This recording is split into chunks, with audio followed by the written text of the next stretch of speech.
guys, so if you're gonna be towing with your Toyota Corolla, you're gonna need a trailer light installed. It's the law. So let's get right to it. You're gonna have 4 connections with your wiring. One's gonna be here behind this tail light. So there's gonna be here. You're also gonna have a ground wire inside your trunk, as well as one at your battery. You will need the tools seen here to complete this installation. Okay, so to gain access behind our tail lights, we're gonna go into our trunk. All right, and we're gonna have to get behind this paneling right here. And to do so, the first thing we're gonna do is we're gonna remove this floor mat. We're gonna set this off to the side. So the next step here is gonna be to remove this center panel. And to do that, you're gonna notice that we have 2 panel clips right here. And we're gonna be using our trim fastener tool. So what we're gonna do is we're gonna slide it behind here. And we're just gonna wiggle it back and forth until it comes out. Okay guys, now that we have these panel clips removed, what we're gonna do is we're gonna pull from the bottom. All right, and if you wanna take a look real quick, you see we have 1, 2, 3 connectors on each side, and these connectors fit right here into the body. All right, so now that we have this off, we're just gonna set this to the side. All right guys, so now to gain access to the driver's side tail light, we're gonna need to remove these 2 fasteners that you're gonna see here. We're gonna do the same thing that we did on the middle trim. We're just gonna take our trim tool here, place it behind the fastener, and just wiggle it back and forth until it does come free.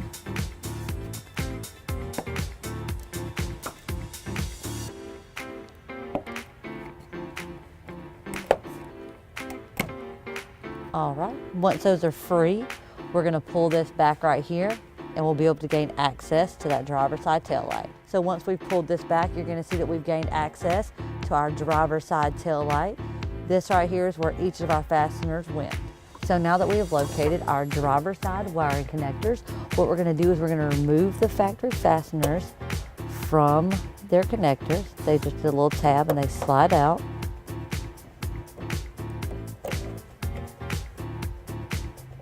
Okay, so once we have these slid out, you're gonna see that we have a yellow and a red and brown, okay? So the yellow one, of course, is gonna connect with the yellow one, which is gonna be the top one. You're gonna push it until you hear the click, and then you're gonna take the other side, and it's gonna push in until you hear a click as well. And we're gonna do the same thing with the red and brown connector. Gonna push in until we hear a click.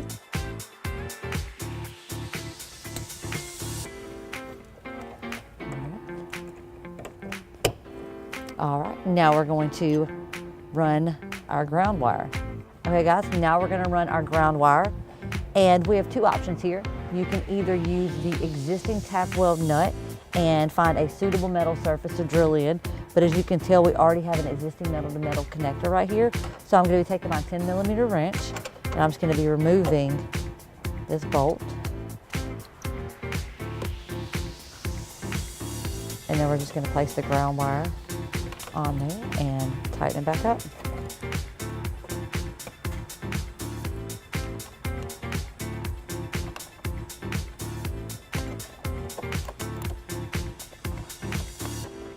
So now that we have our ground wire ran, we're gonna take the provided self-adhesive sticky. What we're gonna do is we're gonna find a clean, suitable place for our power box. So it looks like right here on the inside is gonna be a good spot. So I'm just gonna take this and we're gonna adhere it to the back and then press it down, and we're gonna move over to the passenger side. We're gonna do the exact same thing.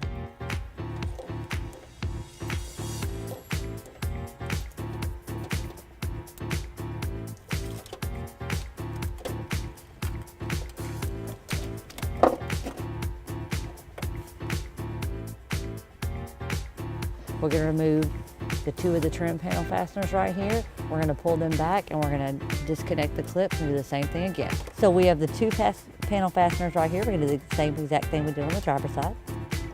Just wiggle them around until you get them out.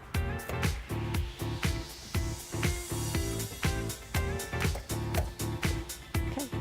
Once those are removed, we're gonna pull back the trim just like we did on the other side. Except for this time, we're only gonna have 1 set of connectors, which is gonna be the green. So we're gonna remove the bottom one. All right, so we're gonna press the locking tab in so that we can remove it from its socket. All right, so once that's out, what we're gonna do is we're gonna insert it to the connector. So we hear the click. Insert the other end into the factory.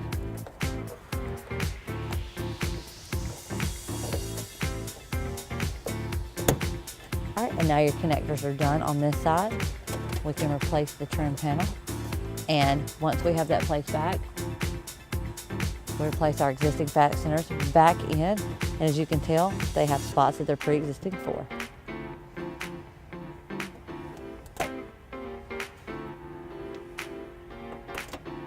We're gonna do the exact same thing on the driver's side.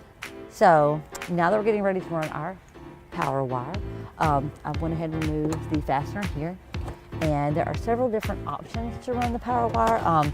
There is a plug that we have found down here that you can do. So that's just one of your options. But we have determined that our best option is actually going to be toward the front of the vehicle. There's already a pre-existing hole with a rubber washer right here.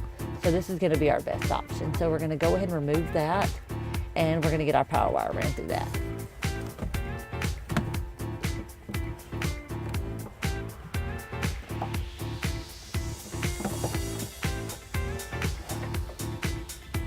All right, guys, so now we're going to go ahead and make the connection for our battery wire. All right, so you want to take the black ground wire that came from our box that we mounted earlier, and then you have your black cable right here. So what we're going to do is we're actually going to use the provided butt connector that came with our hardware, and it's going to be right here. So you're going to place one end over here, and then once you place that one in, what you want to do is you want to take some crimpers, and you're actually going to press down on the metal part that's inside. And what that's going to do is it's not only going to connect the ground, but it's also going to keep it firmly in place. All right, and you're just going to do the other side as well. Make sure you have it pressed all the way inside. And you're going to crimp the side as well. All right, now once we have our connection, crimp down and everything, give it a little tug. Make sure it's snug and secure. And then what we're going to do is we're going to make sure we run it under this trim panel.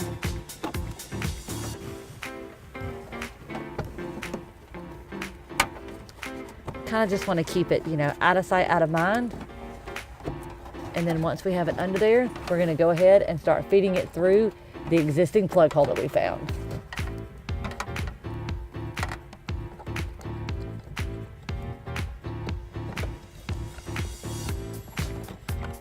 Okay guys, so now that we have that power wire hidden snugly behind our panel, what we're going to do is we're actually going to make a slit in our rubber grommet here. And the reason for this slit is to give the grommet a proper seal back, but allow the power cord to snugly fit through that so that we don't have any problems in the future with that, okay?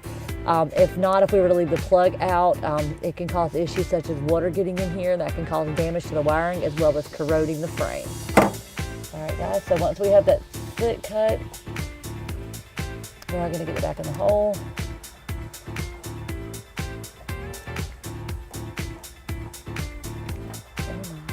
And then we are just going to cover it with that tape that was already existingly there. Okay, guys, now that we've got the power wire in and we're done under doing everything in here in the trunk, I'm just going to replace everything and then we're going to get started on the battery.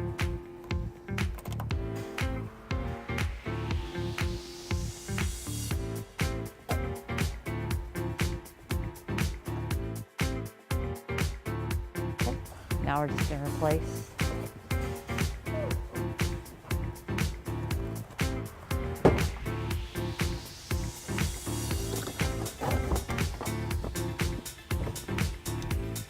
Okay guys, as you can see, we came out right here in the trunk, which we determined was the best spot available. It actually worked out perfectly as we are right here beside these wiring harnesses. Now I want you to take a look and you're gonna notice that our brake lines are gonna run all the way down the vehicle. This is gonna be the safest way to route this power wire, okay? Because we have to get it all the way up to the firewall, which is by the brake reservoir. And the manufacturer has determined that this is the best placement for the brake lines, okay? So we're gonna go ahead and get started, and we're just gonna route this down through here.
We've now made it to the firewall, so our next step is going to be to go up to the engine compartment and fish wire down and grab our wire and pull it through.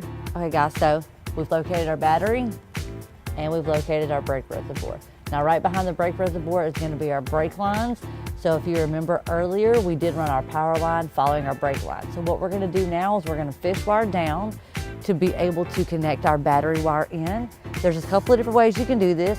You can either use a pole or you can use some flexible tubing. Today I am going to be using the flexible tubing. So what we want to do is we want to go ahead and insert this in, and we just want to follow that brake line down, and then we will be able to tape it up and pull it back out. All right.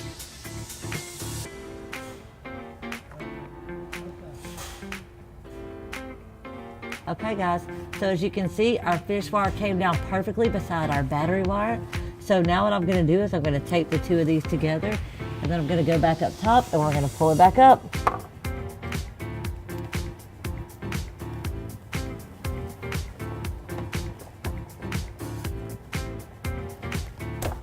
All right. All right guys, so as you see, we have our fish wire here. So we're just gonna carefully pull it up.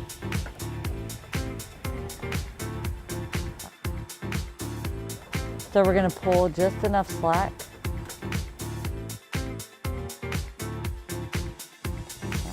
Okay guys, so now that we have the battery wire ran up through the firewall, past our brake reservoir, what we're gonna do now is we want to ensure that this power connector looks cohesive with the plane. We wanted to make it look professional, like it belongs there, okay? So we're gonna route it along here.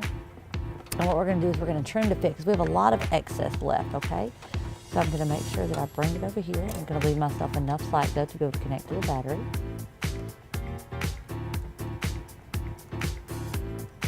I'm just gonna go ahead and put it right there. Okay guys, now that we have this power wire cut to length, we're gonna do our fuse connector. We're gonna run it behind our positive battery cover. Okay. We have an eyelet. The eyelet is gonna attach right here to this side of the fuse. And then we're gonna attach it right here. We're gonna use a 12mm socket. And then we're gonna take our provided connector. We're gonna do just like you see me do on the other end of the wiring, okay?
our outlet connector here.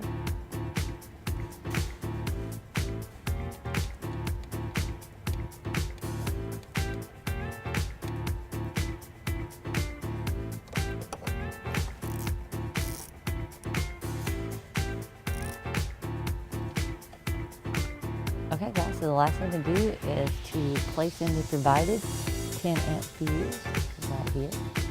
Just gonna push it all the way in. Once it's pushed in, you will replace the cover. The dust cover to keep out the rain and moisture in.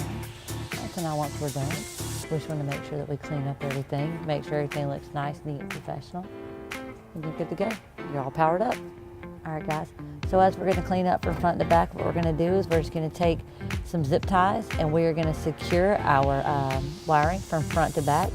It is best to use as many of these as possible, and what this is going to do is it's going to ensure that your power wire doesn't fall and doesn't touch anything hot or anything like that. So always definitely keep some of these handy, and yeah, you can just go from there.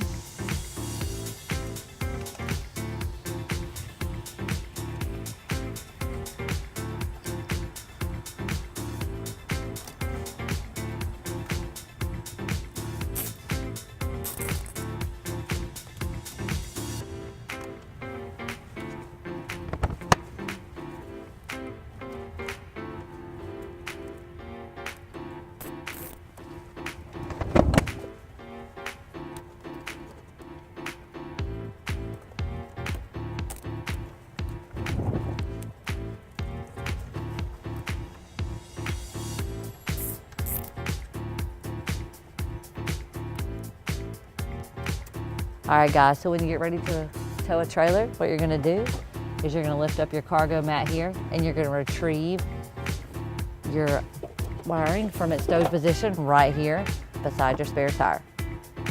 As you can notice, you do have the floor flat. So what we're gonna do is it's gonna drape right across your seal right here. And we're gonna go ahead and shut the trunk. All right, then you'll be able to connect your trailer right to it. So once you open your trunk back up, I'm going to show you right here on the wiring that there's no damage. It's safe to shut the trunk on this. You just don't want to put it over here because it can cause damage, okay guys? So once you're done, you're going to roll it up. You're going to lift this cargo mat back up and you're going to put it back in its stored position beside your spare tire. Thanks for watching our video guys. Be safe and enjoy the outdoors. To learn more about the products seen in this video, or to schedule an installation by U-Haul Hitch Professional, visit us online today at uhaulhitches.com.